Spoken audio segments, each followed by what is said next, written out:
Bratři Brahim a Salah Abdeslamovi se podle jejich bratra Mohameda změnili teprve před půl rokem. Jaké mohou být příčiny radikalizace muslimů v Evropě? O tom teď s primářem psychologického oddělení vojenské nemocnice v Brně Jiřím Brančíkem. Dobré dopoledne. Dobrý den. Změnili se před půl rokem. Podle vás může se do té doby běžně žijící mladý člověk radikalizovat tak rychle? Prosím pěkně, já si myslím, že tady se nejedná o rychlou radikalizaci. Tady se jedná o změnu v chování toho člověka, kterou ovšem my pozorujeme z našeho úhlu pohledu. Je známá přeci věc, že tito lidé fungují dlouhou dobu jako takzvaní spící teroristé a v nich zkrátka ta radikalizace je uložena, troufám si tvrdit, geneticky v jejich psychice. Takže tady nejde o nějakou náhlou radikalizaci, že by se něco stalo, nedej bože, jak někdo se snaží vysvětlit, že dokonce my to zapříčinujeme. Takhle to zkrátka není. To znamená, jak myslíte, že je ta radikalizace uložena v jejich psychice a v čí tedy? Já si myslím, že ta radikalizace je tam v té genetické psychické výbavě uložena tak nějakých 1400 let. Protože kdo trošku něco ví o islámu, já nejsem odborník na islám, ale dneska už víme dost, tak víme, že ten radikál je v mnoha oblastech, ten islám je v mnoha oblastech radikální. Čili radikalizace je, nebo ten radikální náboj je uložený ve víře, Promiňte, ale přece na západě žije celá řada muslimů, kteří se radikálně neprojevují a žijí normálně v souladu se svým okolím a jsou to příslušníci tohoto náboženství. Promiňte, možná tato debata není určena v tom, nebo respektive nebudeme se bavit na toto téma, pojďme se bavit spíše tedy z toho psychologického pohledu. Jejich bratr mluvil o tom, že je někdo patrně zmanipuloval. Jak důležitá je třeba v případě změny chování nebo k tomu, když se člověk radikalizuje, jak důležitá je role nějakého vůdce?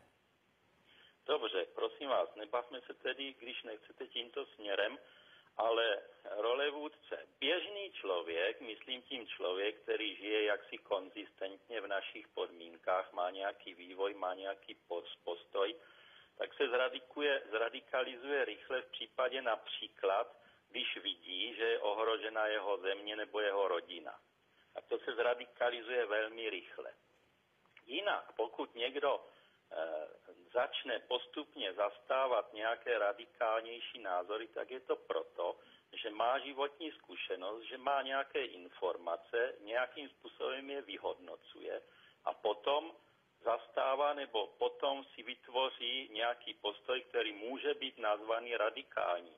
Ovšem, jestliže já budu donucený bránit svoji rodinu, tak je to radikální. Já si myslím, že to je naprosto normální. Co může hrát ještě jako kdyby další roli? Protože často se mluví například o pocitech frustrace, osobním neúspěchu. Jak důležité jsou tohleto faktory? No tak zase obecně vzato, pocity frustrace zažíváme všichni. A průměrná norma u průměrného člověka je, že se s tím nějakým způsobem vyrovná. Samozřejmě i v naší civilizaci nebo kulturně sociálním prostředí bych řekl, se najdou lidé, kteří tu frustraci vybíjejí nevhodným způsobem. Všichni bychom našli nějaké ty příklady, ale opět uvědomme si, že to jsou případy, které naprosto korespondují s odchylkami, statistickými odchylkami v naší populaci. Ale pokud se někdo svoji frustraci si vybíjí tím, že spáchá teroristický čin a pokud nějaká skupina spadající do nějakého kulturního prostředí tyto činy spáchá opakovaně, no tak to není nějaká náhlá frustrace.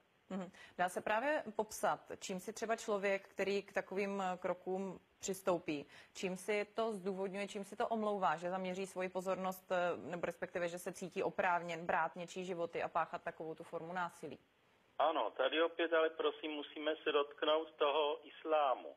Tam je jedna ze zásadních věcí je, že ten člověk neodpovídá v tomto případě za své činy. Jeho ruce, jeho chování řídí a určuje Bůh. A promiňte, Potom proč je nutné to chybí ta vztahovat, když brzda. se bavíme v obecné rovině, proč je nutné to vztahovat právě k tomuto náboženství? Protože násilí ve jménu náboženství se páchá po světě i ve jménu jiných bohů než... Ano, protože islámské. pokud se nebudeme bavit v této rovině, tak se budeme bavit v rovině naší populace, tady bych řekl západní civilizace, a tam se, pokud vím, neděje nic tak radikálního, co by stálo vůbec za to se o tom nějak bavit. Promiňte, třeba terorista, nebo respektive pachatel útoků Anders Breivik, ten páchal ty útoky ve jménu, nebo respektive s odkazem mimo jiné na křesťanské náboženství. Ano, samozřejmě, ale tady je nutno pak se bavit ve statistických dimenzích. Kolik takovýchto teroristů se v našich podmínkách vyskytuje na určitý počet obyvatelstva. Dobře, pane primáři, pojďme se prosím tedy vrátit ještě jednou k té poslední otázce. To znamená, to zdůvodnění, tam stačí to přesvědčení toho pachatele takového útoku, že je k tomu povolán Bohem, ale nebo jakým způsobem, jakou formou si zdůvodňuje to, že bere život jiným lidem?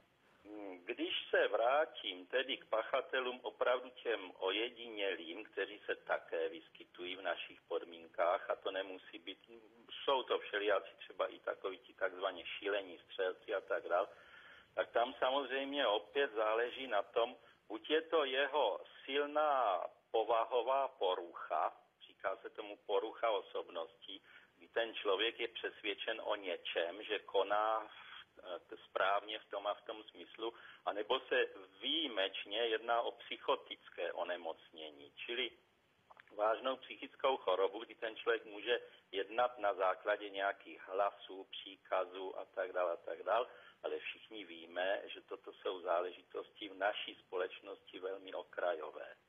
Popisuje Jiří Brančík, primář psychologického oddělení Vojenské nemocnice v Brně. Já vám děkuji za rozhovor a přeju hezký den. Taky děkuji, nashledanou.